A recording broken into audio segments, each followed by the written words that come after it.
weirdest experience that I ever had.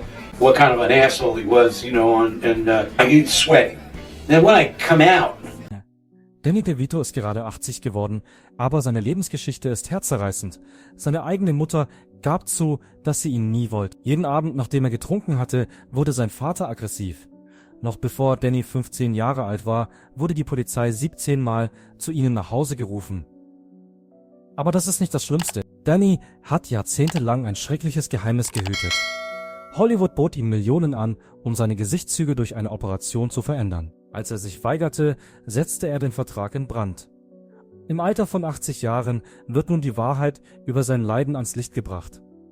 Entdecken wir die ganze Tragödie seines Lebens in diesem eine herzzerreißende Reise. Der Anfang von Danny DeVitos Leben war nicht einfach. Danny DeVito hatte von Anfang an schlechte Karten. Julia, seine Mutter, hatte viele Kinder großgezogen und war bereits 40 Jahre alt. Sie hatte keinen Wunsch nach einem anderen. Sie hat es Jahre später öffentlich zugegeben. Ich bin wirklich stolz auf ihn, auch wenn ich ihn nicht wollte. Ein solches Geständnis hat die Kraft, jeden zu erschüttern. Aber für Danny wurde das zu Benzin. Er hat das anfängliche Gefühl der Ablehnung nie überwunden. In seinen jungen Jahren trug er sie wie einen Schatten mit sich herum. Doch er drängte nach vorne, anstatt sich von ihm runterziehen zu lassen. Er wollte seinen Wert beweisen. Seine Schwierigkeiten endeten jedoch nicht dort. Das Leben zu Hause war ungewiss. Tagsüber war Daniel Senior, sein Vater, ein freundlicher Mann. Er war beliebt und hatte einen Süßwarenladen in Aspener Park. Doch als die Nacht hereinbrach und die Wirkung des Alkohols einsetzte, veränderte er sich. Er wurde laut, wütend und sogar aggressiv. Danny wurde auf die Warnzeichen aufmerksam. Das Geräusch von Flaschen. Die Veränderung der Schritte seines Vaters. Gelegentlich versteckte er sich in Schränken. Bei anderen Gelegenheiten flüchtete er zu den Nachbarn. Mindestens 17 Mal wurde die Polizei zwischen 1950 zu ihrem Haus gerufen. Diese frühen Lebensereignisse hinterließen bleibende Eindrücke. Er blieb selbst jahrelang nüchtern und entwickelte 1992 sogar Little Giants, ein Hilfsprogramm. Mehr als 15.000 Kinder aus Familien wie der seinen haben davon profitiert, indem sie die benötigte Unterstützung erhalten haben. Danny erkannte, dass er gehen musste, als er 14 Jahre alt war. Sein Viertel war in Aufruhr. Überall gab es Heroin. Bevor er 16 war, starben 2 seiner Jugendfreunde. Deshalb schmiedete er einen Plan. Er hat eine Menge gelernt. $237 wurden für bescheidene Projekte gespart. Er hat seine Eltern überredet, mit seinem Pfarrer zu sprechen. Er wollte eine Vorbereitungsschule für Redekunst besuchen. Er war sehr genau mit seiner Zeit. Erst als sein Vater nüchtern und schuldbewusst war, bat er seine Eltern um ihre Zustimmung. Seine Mutter stimmte zu, belastet durch ihre frühere Ablehnung. Diese Entscheidung hat ihm wahrscheinlich das Leben gerettet. Nur 3 der 12 Gefährten aus jener Zeit überlebten und wurden 25 Jahre alt, ohne drogenabhängig zu werden oder ins Gefängnis zu kommen. Und das war noch nicht alles. Danny litt an der Fairbanks-Krankheit, einer seltenen genetischen Störung. Dadurch wurde er kaum größer als 4 Fuß 10 Zoll. Aber die Größe war nicht der einzige Faktor. Es war schmerzhaft, sehr viel. Sein Rücken, seine Knie und seine Hüften schmerzten ständig. In seinen 20ern und 30ern lag seine Schmerzgrenze häufig zwischen 6. Er gab jedoch nicht auf. Er führte seine eigenen Tricks vor. Bei den Dreharbeiten zu einer Flog über das Kuckucksnest wurde er sogar 4-mal ohnmächtig und tat so, als sei dies ein natürlicher Teil seiner Arbeit. Er wurde nie süchtig nach Schmerzmitteln, obwohl die Ärzte sie ihm zur Verfügung stellten. Darüber hinaus spendete er auf subtile Weise mehr als $12 Millionen, um die Behandlung anderer Menschen mit ähnlichen Knochenerkrankungen wie seiner eigenen zu unterstützen. Die Projekte trugen nie seinen Namen. Er war nicht auf der Suche nach Aufmerksamkeit. Alles, was er wollte, war, dass andere weniger leiden mussten. Er hatte eine andere Karriere, bevor er Schauspieler wurde. Die meisten Fans ahnen es nicht. Er war früher Kosmetiker. Er hat sich darauf vorbereitet. 1500 Stunden arbeiten, schloss die Kosmetikschule als Zweitbester seiner Klasse ab. Er war bei Curl-Up MD, dem Salon seiner Schwester Angela, angestellt. Die Leute vereinbarten Termine Monate im Voraus, weil er so geschickt darin war. Der Neptune Twist war eine seiner preisgekrönten Frisuren. Es war ihm ernst damit. auch wenn er nur deshalb damit angefangen hatte, um Frauen kennenzulernen. Als sie eines Tages einer Kundin die Haare machte, wurde Danny von ihrem Mann, einem Theaterproduzenten, beauftragt, für ein Theaterstück vorzusprechen. Das war der Anfang. Die Schauspielerei war nicht Dannys Wunschberuf. 1962 bewarb er sich für ein Kosmetikstudium an der American Academy of Dramatic Arts, wo er trotz seiner mangelnden Kenntnisse einen Monolog schreiben sollte. Eine Szene aus The Rainmaker wurde von ihm vorgetragen. Irgendetwas machte Sinn. Sie gaben ihm einen Platz. Für die Schauspielerei, nicht für die Kosmetik. Er brauchte eine Weile, um Ja zu sagen. Dann kehrte er in den Salon zurück. 3 Tage später rief ihn die Einrichtung jedoch erneut an und bot ihm ein Teilstipendium an. Dieser zweite Anruf veränderte sein Leben. Einige Jahre später teilte er sich ein Zimmer mit Michael Douglas in New York. In ihrer kleinen Wohnung gab es Ungeziefer, kaum Heizung und eine Miete von $75, die sie sich nicht leisten konnten. Douglas verriet nicht, dass er der Sohn von Kirk Douglas war. Sie verzehrten altes Brot und Bohnen aus der Dose. Sie druckten und verteilten einmal Fotos in der ganzen Stadt mit ihren letzten $27. Danny wurde für Rollen abgelehnt, während Douglas mehrere bekam. Die Beziehung blieb jedoch bestehen, denn Douglas bat Danny Jahre später um eine Rolle in Einer flog über das Kuckucksnest. Das war die Funktion, die den ganzen Unterschied ausmachte. Ein Kampf nach dem anderen. Vor seinem großen Durchbruch musste Danny jahrelang das harte Leben in Hollywood ertragen. Zwischen 1967 und 1970 nahm er an 248 Vorsprechen teil. Er erhielt nur 3 Gelegenheitsjobs, die ihm insgesamt weniger als $800 einbrachten. Er nahm Gelegenheitsjobs an, um über die Runden zu kommen. Er putzte sogar Käfige im Zoo von Los Angeles für $1,85 pro Stunde, parkte Fahrzeuge und stand still wie eine Schaufensterpuppe in einem Bekleidungsgeschäft. Um seine Talente aufrechtzuerhalten, las er Schimpansen Texte vor. Eine Zeit lang lebte er in seinem alten VW Käfer. Er aß in Suppenküchen und duschte im Williams. Jahrzehntelang behielt er diese Geschichte für sich. Hollywood wollte ihn verändern. Agenten und Produzenten rieten ihm, sich operieren zu lassen. Einige rieten dazu, seine Beine zu verlängern und zu brechen. Andere wollten seine Gesichtszüge verändern. Ein Studio versprach ihm sogar rund $1 Million in heutiger Währung, wenn er sich daran halten würde. Nein, antwortete er. Er zündete den Vertrag tatsächlich in einem Lagerfeuer am Strand an. Für den Ruhm weigerte er sich, zu ändern, wer er war. Seine Reaktion auf einen Castingdirektor blieb ihm jahrelang im Gedächtnis. Es ist besser, eine bessere Version von mir selbst zu werden, als eine schlechtere Version von jemand anderem zu werden. Seine ersten Stellen waren schwieriger und weniger gut bezahlt. In seiner ersten Off-Broadway-Produktion verdiente er $25 pro Woche. Um seine Miete bezahlen zu können, arbeitete er in Nachtschichten in einer Druckerei. Zum Zeitpunkt dieser Aufführung litt er unter schweren Depressionen. Er hätte beinahe aufgegeben. Für seinen Debütfilm erhielt er etwas mehr als $200. Doch während der Dreharbeiten in eiskaltem Wasser zog er sich eine Lungenentzündung zu. Um Geld zu sparen, schlief er sogar in einer Scheune. Als sein Vater 1972 krank wurde, konnte Danny nicht mehr viel Zeit zu Hause verbringen. Der Tod seines Vaters war für ihn ein schwerer Schlag. Er überlegte, ob er die Schauspielerei aufgeben sollte und bewarb sich um einen Job bei der Post. Doch am selben Tag, an dem er das Angebot erhielt, klingelte das Telefon. Es ging um das Vorsprechen für One Flew Over the Cuckoo's Nest. Mist, in diesem Moment änderte sich alles. Diese eine Chance war das Ergebnis von all dem Leid, der Not und der Ablehnung. Und er nahm sie an. Der Produzent war zufällig Michael Douglas, sein alter Zimmergenosse. Noch merkwürdiger war die Tatsache, dass DeVito Martini bereits Jahre zuvor in einer Theaterverfilmung dargestellt hatte. Er war also bereit, als das Castingteam sich nicht sicher war. Der Film wurde in einer echten psychiatrischen Anstalt gedreht. Außerdem wurden echte Patienten als Statisten in der Besetzung eingesetzt. Es war eine dramatische Szene. DeVito konnte sie dadurch authentischer darstellen. Seine Zeit auf dem Bildschirm betrug nur 5 Minuten und 52 Sekunden. Dennoch setzte er ein Zeichen. Trotz des Wunsches des Studios nach einem bekannteren Namen unterstützte der Regisseur Milos Forman. Danach gewann der Film 5 wichtige Oscars. DeVito wurde endlich anerkannt, auch wenn er nicht nominiert war. 1978 traf DeVito dann eine Entscheidung, die die meisten für verrückt hielten. Um in der Fernsehserie Taxi mitspielen zu können, gab er 3 Filmrollen auf. Sein eigener Agent riet ihm davon ab. Der Wechsel vom Kino zum Fernsehen wurde von vielen in Hollywood als Karrierekiller angesehen. DeVito vertraute jedoch auf seinen Instinkt. Nachdem er das Drehbuch gelesen hatte, war ihm klar, dass er Louis De Palma verkörpern musste. Beim Vorsprechen hat er mehr getan, als nur den Text aufzusagen. Alle waren von seiner 7-minütigen Tirade beeindruckt. ABC war besorgt, weil er nur 1,2 groß war.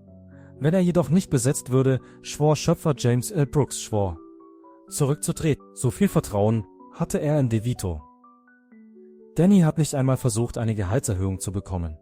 Trotz der Tatsache, dass der Vertrag 40% unter dem lag, was andere Darsteller verdienten, unterschrieb er ihn sofort. Plötzlich war alles anders. Bevor er zu Taxi kam, war er in den 3 Jahren zuvor bei etwa 200 Vorsprechen abgelehnt worden. Die Castingdirektoren sagten ihm oft, dass er zu klein sei, zu seltsam aussehe und zu ungewöhnlich sei. Allerdings wurde er nach der Ausstrahlung der Folge bekannt. In nur 8 Episoden erhielt er fast 11.000 Fanmails. Vor allem für eine Nebenrolle war das ein Novum. Louis De Palma war mehr als nur humorvoll. Er war reuelos schrecklich, grausam und respektlos und er wurde verehrt. Allein aufgrund von Louis' Worten erhielten die Zensoren 3 bis 5 Beschwerdebriefe für jede Sendung. Vor jedem Dreh setzte sich DeVito allein hin und machte eine stumme Liste mit allen, die ihn jemals abgelehnt hatten. Das Stück war sofort von dieser Wut und dieser Intensität durchdrungen. Und sie war erfolgreich. Bis 1980 waren 93% der Amerikaner in der Lage, Louis De Palma allein anhand seines Umrisses oder seiner Stimme zu erkennen. Die nach DeVitos Proportionen gebaute Sendekabine wurde zu einem der bekanntesten Sets der Fernsehgeschichte. Anschließend wurden die Preise verliehen. DeVito wurde 1980 mit einem Golden Globe ausgezeichnet. Ein Jahr später erhielt er einen Emmy. Alle waren verblüfft. Louis De Palma war weder eine sympathische Figur noch ein herkömmlicher Held. Doch die Menschen konnten sich nicht abwenden. In Anbetracht der Tatsache, dass DeVito in der ersten Staffel der Sendung übersehen worden war, war der Emmy-Gewinn besonders ergreifend. Er sagte nur 12 Worte, als er schließlich seinen Preis erhielt. Dankeschön, das macht mich wirklich glücklich. Die beste Fernsehsendung ist Taxi. Es war die kürzeste Dankesrede, die jemals bei einer Emmy-Verleihung gehalten wurde. Jack Albertson war laut den Wettbüros in Las Vegas der Spitzenkandidat für den Golden Globe in diesem Jahr. Er wurde von DeVito besiegt. Einige Richter zögerten, ihn im Hinterzimmer zu nominieren. Sie glaubten, dass sein Charakter zu schrecklich sei, um belohnt zu werden. Sein Sieg änderte jedoch alles.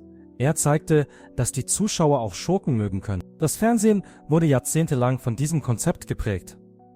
In einem Versuch, ihn abzuwerben, bot ihm NBC es 175.000 pro Folge, um seine eigene Sendung zu moderieren.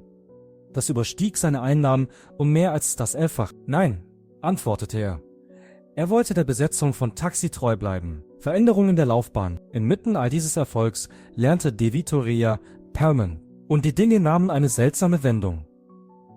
In Wirklichkeit traf sie sich mit DeVitos Mitbewohnerin und kam vorbei, um ihre Beziehung zu beenden. Zu diesem Zeitpunkt lernte sie Danny kennen. An diesem Abend sprachen sie 6 Stunden lang miteinander. Laut DeVito wurde ihm in nur 22 Minuten klar, dass er sie heiraten wollte. Perlman spielte ein Jahr später die Freundin von Louis in Taxi. Die beiden waren tatsächlich zusammen, aber die Produzenten wussten nichts davon. Alle glaubten, dass es sich nur um eine hervorragende schauspielerische Leistung handelte, weil ihre Beziehung nach nur 2 Wochen schlichen sie sich in Dannys kleine 450 Quadratmeter Wohnung und zogen zusammen. Um jede Bevorzugung zu vermeiden, hatten sie auch nach ihrer Heirat 1982 getrennte Umkleidekabinen am Set. Die meisten Menschen wissen nicht, dass sie auch hinter den Kulissen zusammenarbeiteten. 1983 gründeten sie im Geheimen ihre eigene Produktionsfirma Jersey Film. Sie drehten weiterhin Taxi, und zwar an den Wochenenden und nachts. Nach mehr als 40 Jahren, haben sie an 17 Projekten zusammengearbeitet und sogar eine Regel aufgestellt. Sie würden nie länger als 2 Wochen an einem kreativen Projekt nicht zusammenarbeiten. Als Taxi 1983 endete, tat DeVito etwas, was die meisten TV-Darsteller nicht tun konnten. Er ging das Risiko ein, einen erfolgreichen Film zu drehen. Im selben Jahr spielte er in dem mit dem Oscar ausgezeichneten Film Terms of Endearment mit, der den Preis für den besten Film erhielt. Er stahl Sequenzen für den Film Romancing the Stone von 1984, der mit einem Budget von weniger als $10 Millionen über $115 Millionen einspielt. Für den Folgefilm The Jewel of the Nile arbeitete er erneut mit Michael Douglas und Kathleen Turner zusammen. Um seine Präsenz auf der Leinwand aufrechtzuerhalten, spielte er etwa zur gleichen Zeit eine kleine Rolle in Johnny Dangerous. Als er an Schwung gewann, traf er kluge Entscheidungen und sammelte Filmspuren.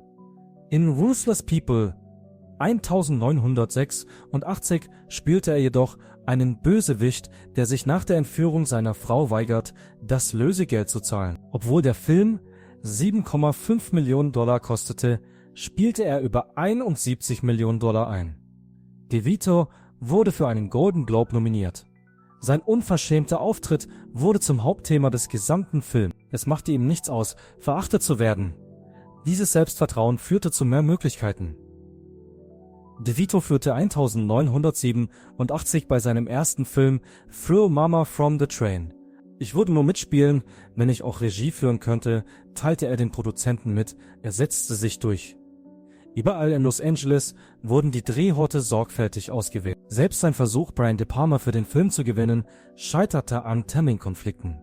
Selbst nach der Operation führte die Schauspielerin Anne Ramsey, die die Mama spielte, einige ihrer Stunts selbst aus. Außerdem schien sie sich von ihren blauen Flecken nicht beeindrucken zu lassen. Die letzte Zugsequenz wurde an 6 Tagen auf einer Privatstrecke in der Nähe von Valencia gedreht. DeVito erhielt für den Film viel Lob von der Kritik und wurde für einen weiteren Golden Globe nominiert. Dann kamen die Zwillinge im Jahr 1988. Es war ein verrücktes Konzept. DeVito und Arnold Schwarzenegger als lang verschollene Zwillinge. Obwohl es witzig erschien, war es effektiv. Ivan Reitman, der Regisseur, und die beiden Schauspieler erhielten keine Vorschusszahlung. Stattdessen einigten sie sich darauf, sich 40% der Einnahmen zu teilen.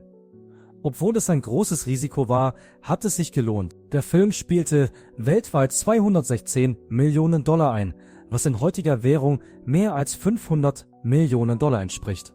Jeder Mann verdiente zwischen 35 und 40 Millionen $. Die Wahrnehmung von DeVito hat sich durch den Film verändert. Seine Rolle als seltsamer Nebendarsteller hatte sich geändert. Er war eine herausragende Figur. Er bewies, dass es nicht notwendig ist, groß oder attraktiv zu sein, um einen Film zu tragen. Alles, was man tun musste, war ausgezeichnet zu sein. Hinter den Kulissen arbeitete DeVito an etwas, während alle anderen seine Schauspielkarriere beobachteten. 1984 hatte er bereits bei einem Fernsehfilm mit dem Titel The Ratings Game Regie geführt. 1986 arbeitete er noch einmal mit Rhea zusammen, um eine Episode von Amazing Stories zu inszenieren. Außerdem lud er 1989 seine romantischen Co-Stars aus The Stone für The War of the Roses wieder ein. Eine humorvolle, düstere und für viele nachvollziehbare Geschichte. Der Titel wurde in Deutschland sogar zu einem umgangssprachlichen Ausdruck für unangenehme Scheidungen.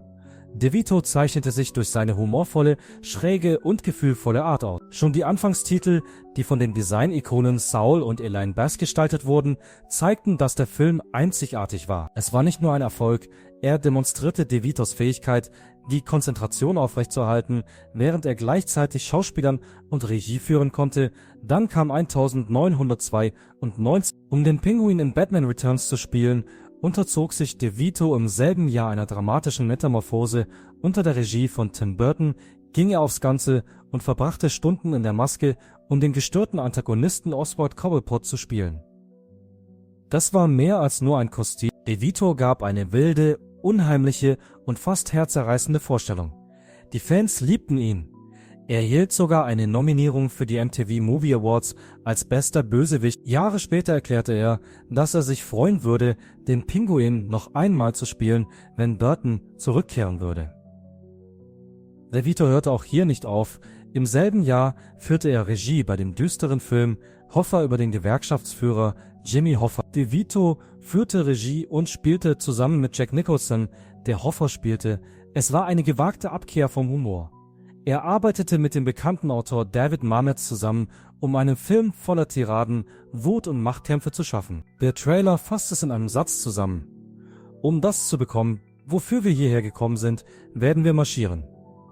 DeVito hat auf diese Weise seine Fähigkeit unter Beweis gestellt, anspruchsvolle, groß angelegte Handlungsstränge gekonnt zu bewältigen. Jersey Films, eine Einführung. 1992 wechselte auch DeVito die Richtung. Er gründete Jersey Films, seine eigene Produktionsfirma. Das war nicht nur eine auffällige Geste, er tat sich mit Stacey Sher und Michael Schamberg zusammen. Gemeinsam gründeten sie eine der stärksten unabhängigen Filmgesellschaften der 1990er Jahre. DeVito suchte nach herausragenden Drehbüchern und half dabei, sie in Spielfilme umzusetzen. Und das tat er. Später wurde die Branche durch Jersey Films verändert. Sie gingen 1994 ein großes Risiko mit einem verrückten Drehbuch ein. Pulp Fiction war dieser Film. Tarantino hatte etwas Düsteres, Schräges und völlig Einzigartiges geschrieben. Jersey Films rettete ihn, nachdem ein Studio ihn abgelehnt hatte. Sie stellten Finanzmittel und Büroräume für Tarantinos Unternehmen zur Verfügung. Insgesamt waren es nur $8 Millionen. Tarantino erfüllte sein Versprechen, dass der Film das Aussehen einer $25 Millionen Produktion haben würde. Nach seiner Premiere in Cannes kam der Film im Oktober 1994 in die Kinos und wurde zu einem Klassiker, der DeVitos Talent für gewagte und innovative Arbeiten unter Beweis stellte. 1996 führte DeVito Regie bei dem Film Matilda, der auf dem Roman von Roald Dahl basiert. Rhea Perlman, seine Frau, wurde als Matildas Mutter besetzt, während er ihren schrecklichen Vater darstellte. Es war nicht nur der Film, der einzigartig war. Es war das, was sich im Hintergrund abspielte. Mara Wilson, die junge Berühmtheit, hatte mit der Krankheit ihrer Mutter zu kämpfen. Perlman und DeVito behandelten sie wie eine Familie. Um ihrer Mutter den Film zu zeigen, bevor sie starb, trug DeVito sogar eine fast fertige Fassung ins Krankenhaus. Sie fühlten sich wie ihre Lieblingstante und ihr Lieblingsonkel, wie Wilson später bemerken sollte. Jersey Films produzierte weiterhin Originalfilme. 1999 drehten sie einen Film über den Komiker Andy Kaufman, Man on the Moon. Jahre zuvor hatten DeVito und Kaufman bei Taxi zusammengearbeitet. Er war Co-Produzent des Films und spielte dieses Mal Kaufmans Manager. Jim Carrey verwandelte sich in einer spektakulären Vorstellung in Kaufman. Obwohl der Film von den Kritikern positiv bewertet wurde, schnitt er an den Kinokassen schlecht ab. Dennoch unterstützte DeVito den Film. Das Märchen war ihm wichtiger als das Geld. DeVitos Kämpfe mit der Fairbanks-Krankheit. Während all dieser Leistungen verbarg DeVito ein verheerendes Geheimnis vor allen. Er litt an der Fairbanks-Krankheit, einem sehr ungewöhnlichen Knochenleiden, das zu anhaltenden Beschwerden führte. Wiederholte Operationen wurden an ihm durchgeführt. Doch die Angst kehrte immer wieder zurück. Es war Hollywoods Art, ihm zu sagen, er solle still sein. Man glaubte, dass er seinen Job verlieren würde, wenn er sich schwach zeigt. Er setzte seinen Weg fort. Egal wie schmerzhaft es war zu stehen. Während seiner Zeit in der Fernsehsendung It's Always Sunny in Philadelphia tat er so, als hätte er Schmerzen, aber dann wurde er vor der Kamera ohnmächtig. Im Jahr 2025 verschaffte er sich endlich Gehör. Er hatte es satt zu schweigen und wollte, dass die Mediziner seine Krankheit ernst nehmen. Es geht nicht nur um ihn, sondern auch um andere Menschen, die ohne jegliche Hilfe leiden. Das Haus, das DeVito und Perlman in Beverly Hills besaßen, wurde im Jahr 2015 verkauft. Es war seit 1994 in ihrem Besitz. Es hatte eine große Fläche. Auf 2 Hektar gibt es 14.579 Quadratmeter. 2 Pools, ein Fitnessstudio, ein Kunstatelier und ein Weinkeller sind ebenfalls vorhanden. Es fehlte an nichts. Zu diesem Zeitpunkt waren ihre 3 Kinder Lucy, Grace und Jake jedoch bereits erwachsen. Bei dem Geschäft ging es um mehr als nur ums Geld verdienen. Es war der Moment, in dem die Familie eine bestimmte Zeit hinter sich ließ. DeVito wurde im Jahr 2006, als er 62 Jahre alt war, Mitglied der Besetzung von It's Always Sunny in Philadelphia. Zunächst war der Sender nicht daran interessiert, ihn zu engagieren. Sie waren der Meinung, er sei zu bekannt, aber der Schöpfer der Serie, Rob McElhenney, hat sich sehr bemüht, ihn ins Boot zu holen. Dies war erfolgreich.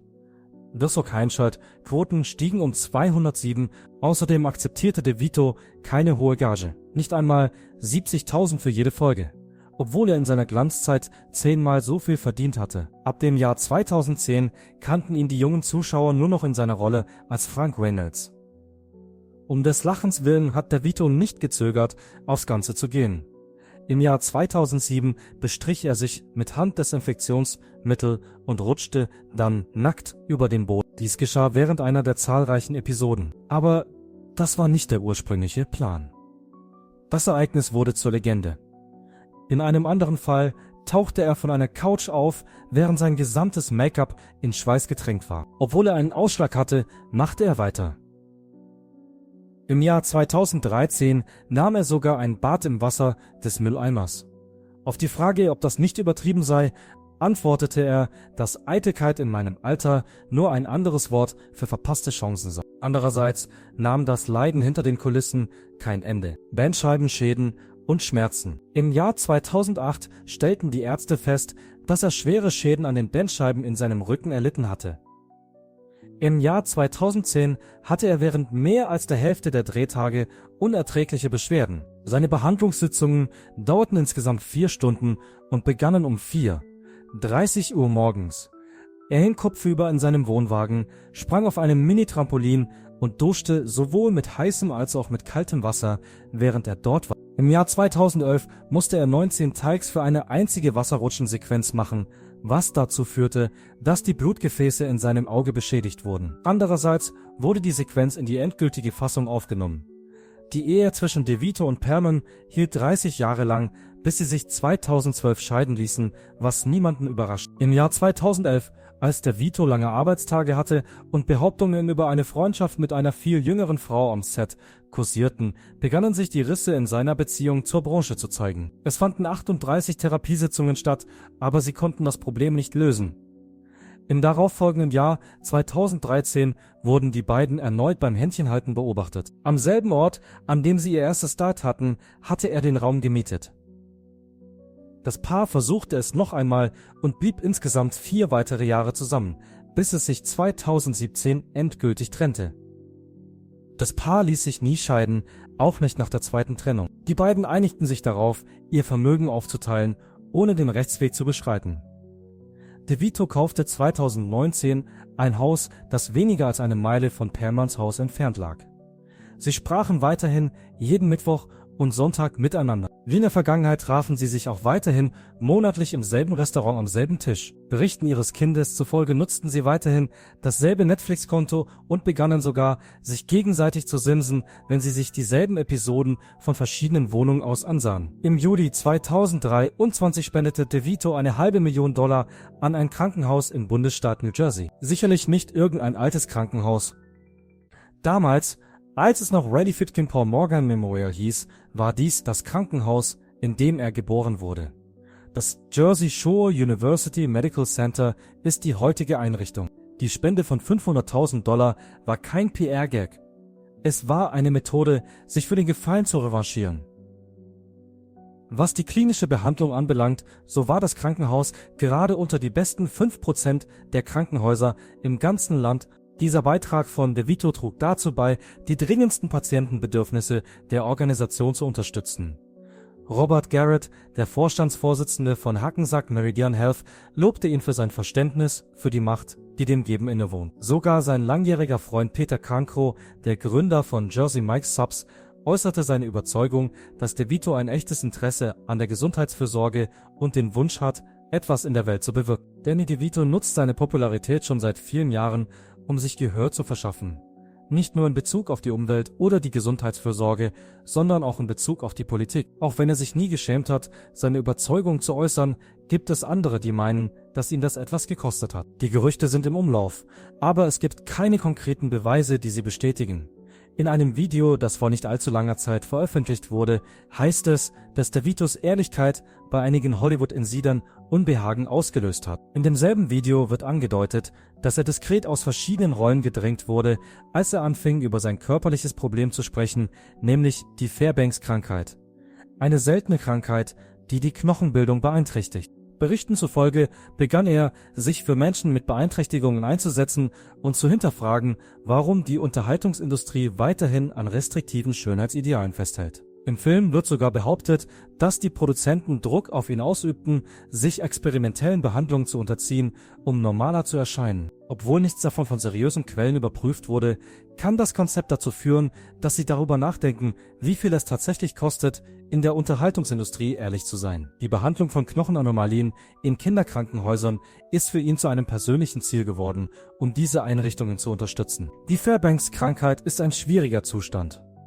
Zu den Symptomen gehören Gelenkschmerzen, Steifheit und das Anfangsstadium von Arthritis. Berichten zufolge verheimlichte DeVito diese Information jahrelang und hielt die Beschwerden aus, um seine Karriere als Schauspieler, Regisseur und Produzent aufrechtzuerhalten. Andererseits hat er erst vor kurzem damit begonnen, darüber zu sprechen. Dies gilt nicht nur für ihn selbst, sondern auch für Kinder, die nicht in der Lage sind, eine Therapie zu bezahlen oder die niemanden haben, der sich für sie einsetzt. Er möchte, dass weitere Studien durchgeführt werden. Er wünscht sich eine bessere medizinische Behandlung. Außerdem möchte er, dass Hollywood aufhört, so zu tun, als gäbe es nur eine Art von Körperbau, der auf der Leinwand dargestellt werden sollte. Allerdings ist nicht alles nach Plan verlaufen. Kontroverse bei Jimmy Kimmel Live. Im Mai 2025 sorgte Danny DeVito erneut für Schlagzeilen, dieses Mal jedoch aus einem anderen Grund als zuvor. Nach seinem Auftritt bei Jimmy Kimmel Live, der zunächst als Routine-Interview gedacht war, eskalierte er bald zu einer Kontroverse. Gab es nichts als Gelächter und Lächeln. In der zweiten Hälfte wurde die Situation jedoch hitzig. Es gibt niemanden, der den genauen Grund für die darauf folgende Konfrontation nennen kann, aber sie war so heftig, dass DeVito das Set verließ. Der Sicherheitsdienst musste eingreifen, nicht um ihn vom Gelände zu entfernen, sondern um zu verhindern, dass sich die Situation weiter zuspitzt. Es entstand eine virale Sensation. Die sozialen Medien waren voll mit Clips. Darüber hinaus gab es eine Fülle von Hashtags wie "Oh, Danny V's Kimmel" und "Oh, DeVito Unleashed". Die Zahl der Meinungsäußerungen im Internet schnellte in die Höhe. Eine Reihe von Menschen jubelte ihm zu. In einer Welt, in der falsches Grinsen und einstudierte Phrasen an der Tagesordnung sind, sahen sie dies als einen seltenen und ungefilterten Moment. Sie waren nicht so nett wie andere. Sie sprechen von einem Nervenzusammenbruch und sagen, er habe sich unprofessionell verhalten. Als sich weitere Komiker einschalteten, wurde die hitzige Diskussion noch viel intensiver. Zu seiner Verteidigung erklärte Bill Burr, dass Künstler häufig übermäßigem Druck ausgesetzt sind. Sowohl Stephen Colbert als auch Seth Meyers traten in ihren jeweiligen Sendungen auf und machten Witze über die aktuelle Situation. Plötzlich war dieses Interview mehr als nur ein peinliches Interview. Es war ein bedeutendes Ereignis in der Popkultur. Es dauerte nicht lange, bis DeVito sein Schweigen brach. Einige Tage später wurde eine Nachricht von ihm ins Internet gestellt. Es gibt keine Entschuldigungen, nur die Wahrheit. In seinem Brief sagt er, ich stehe zu allem, was ich gesagt habe. Es gibt Momente, in denen es schwierig ist, die Wahrheit zu hören, besonders wenn sie beleuchtet wird. Es war einfach der Beitrag, der den Stein ins Rollen brachte. Berichten zufolge wurde eine Reihe seiner bevorstehenden Veranstaltungen entweder abgesagt oder verschoben. Es gibt keine offizielle Erklärung. Andererseits kamen Gerüchte über eine verdeckte schwarze Liste in Umlauf. Jimmy Kimmel gab in dem Bemühen, die Dinge gütlich zu regeln, eine Erklärung aus seiner eigenen Sicht ab. Danny ist jemand, den ich in höchstem Maße schätze. Ich hoffe, wir werden eines Tages darüber lachen können. Doch der Schaden oder die Mythologie war bereits angerichtet. Trotz der ganzen Aufregung hat Danny DeVito nichts von seiner Intensität verloren. Auch heute noch arbeitet und bastelt er ununterbrochen. Im Alter von 79 Jahren dreht er für Prime Video eine Dokumentarserie über Sport mit dem Titel Game 7, ein Projekt, an dem die Familie arbeitet. Co-Produzenten des Projekts sind seine Kinder Jake und Lucy. Laut DeVito ist er auf seine eigene Art und Weise ein verrückter Sportliebhaber. Für ihn ist das eine andere Art von Show, aber das ist einer der Gründe, warum er so attraktiv ist. Er beschränkt sich nie auf eine einzige Kategorie. Außerdem gibt es die Fernsehserie It's Always Sunny in Philadelphia. In der zweiten Staffel, die 2005 ausgestrahlt wurde, spielte er erstmals die Rolle des Frank Renner. Zu dieser Zeit hatte das Programm eine schwierige Zeit, aber die Anwesenheit von DeVito änderte die Dinge. Der Kulterfolg ist zum Teil auf seine wilde Energie und sein perfektes Timing zurückzuführen. Auch nach über 20 Jahren ist er noch immer präsent. Die Leute schmieden Pläne, schreien und klettern von den Sofas. Und das Publikum betet ihn weiter an. Was halten Sie von Danny DeVitos Geschichte? Hub möchte Danny DeVito unterstützen und abonnieren Sie das Programm, um die neuesten Wendungen im bisher heikelsten Moment der königlichen Familie zu erfahren. Vielen Dank fürs Zuschauen, bis zum nächsten Mal.